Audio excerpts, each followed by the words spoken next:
So this is evaluation of business performance. This course will provide you or us an experience in assessing information systems and different tools to be used in conducting system evaluation. We will also discuss data for warehousing, business intelligence, and quality metrics. Now, let's discuss first the data warehousing. Data warehousing is a process of collecting data and meaningful data from varied sources to provide meaningful business insights. Data warehouse is typically used to connect and analyze business data from heterogeneous databases. The data warehouse are or is the core of business system or business intelligence, which is built for data analysis and reporting. So I have highlighted some terms here like reporting, data sources, heterogeneous sources, meaningful business insights, which means that data warehousing is a central repository of data for of the organization for its performances, evaluation of its performances. Evaluation of its performances, it's not necessarily on the physical side, but also on the performance based on the data gathered on the day-to-day delivery or operations of the organization. However, to give more business or meaningful report or good analysis, remember that there are some organizations that they are using different sources. Sources like can be another branch or another system like billing system, like ERP system, flat files, or sometimes yung data nasa Excel file lang. And saka, yung isa, Excel file, and then mayroon lang system na nandito na nakastore lahat sa isang warehouse, isang repository lang. So that if another system naman na yung trabaho niya is to generate reports lang, to retrieve data from the gathered data of different sources, hindi na siya kailangan mag-go to directly to the another source, but since the data already in the warehouse or in the central warehouse, heterogeneous sources because each systems can be of different files, different format. In this example, flat file, for example, Excel file and database file, of course, magkakaiba na siya nga format o magkaiba sila na source. So that's why naging heterogeneous siya. And you are all familiar that some of the systems are using databases and most of the systems talaga are using databases like database MS SQL, MySQL, Oracle, diba?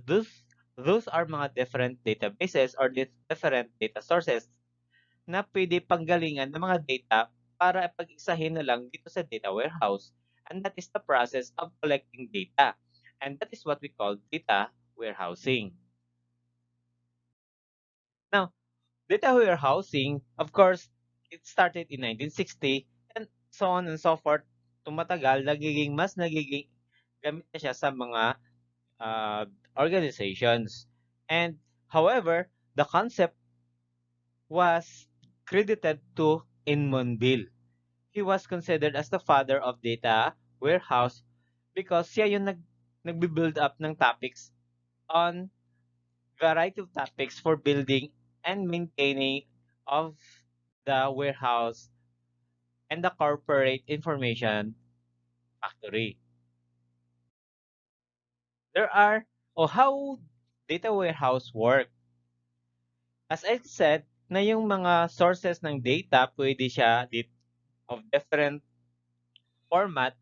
A warehouse naman, data warehouse kasi, since different format siya, different structure din siya. So, of different structured man siya or hindi man siya structured yung format or flat file man siya or unstructured data man siya, the same, you can create a central database or central repository of data sa imong organization. In this example, The same concept sa slide kanina na yung sources natin of different systems, and then there are some mga iba-ibang format dito, iba-ibang format dito, iba-ibang format dito, and there are some approach na mayroong mga stages.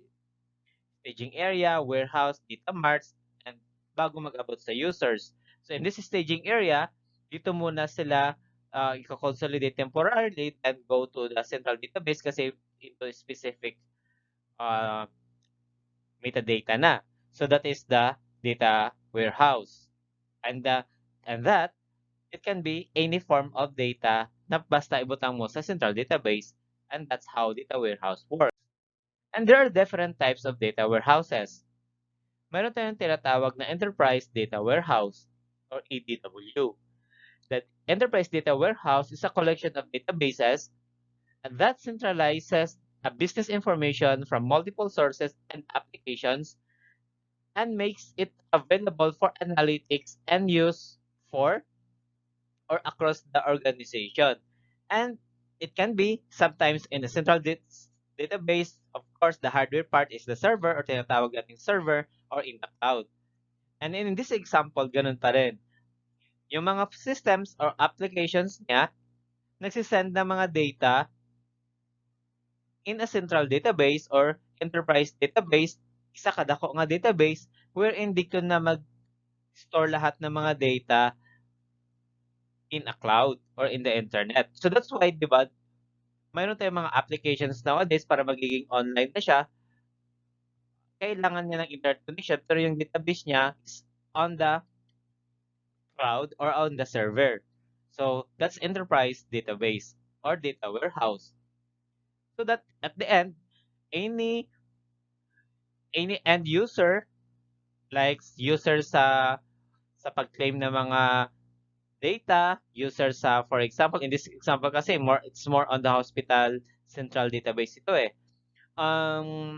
Patient, billing, and other sources, magko-collect na tanan sila. Magko-collect na sila tanan into central warehouse. Isahon na din niya into different subtables or relational database. There are different types of types of data warehouse. Meron tayong tinatawag na operational data warehouse or data store. The data store is refreshed in real time. If ever na mayroong update sa isang point of sale o isang um, system or user, it will be refreshed in real time. Automatically, ma-update si operational data store.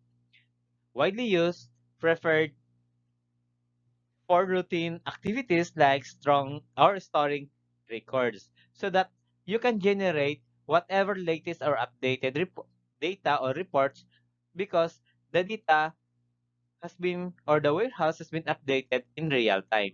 Mare-refresh lang siya whenever mayroong changes from the end user's na point.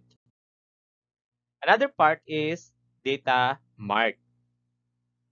Data mart is a subset of data warehouse, especially designed for a particular line of business, finance, sales, and whatever specific needs of the organization.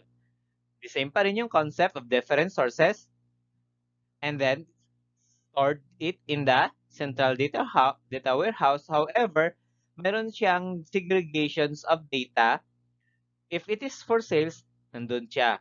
Isang repository siya, financial, repository of financial and product and so on and so forth, depende sa needs or i-collect according to the category or the business need of the organization. So that is the data mart. General stages of data warehouse. Mayroon tayong tinatawag na offline operational database saka offline data warehouse. Data is just copied from operational system to another system. In this case, para lang tayo nagba-backup, then isi-save natin doon sa kabilang database. That's the point. Kakopy mo lang yung update, then save it to another database or another server. In this way, loading, processing, and reporting of copied data do not impact on the operational system's performance.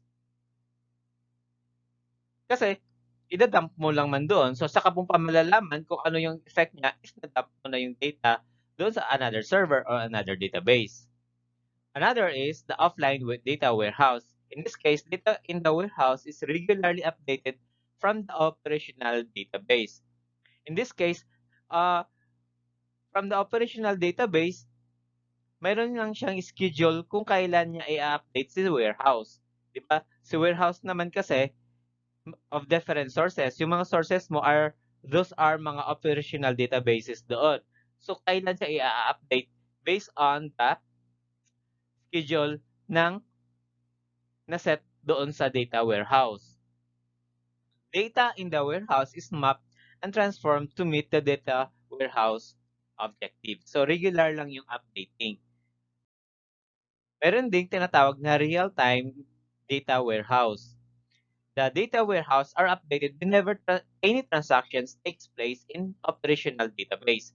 Real-time nga yung term na real-time. So, pag may update doon sa isang source o sa isang point of sale, a-update lahat doon sa central database. Integrated data warehouse naman are updated continuously when the operational system performs transaction. The data warehouse then generates transactions which pass back to the operational database. So, parang merong in and out operations kasi integrated nga sila. Okay, in this section, since mayroon limitation sa YouTube ng pag-upload ng video or lessons, so break time muna and you have to follow on the next video to continue our lesson. See you on next video.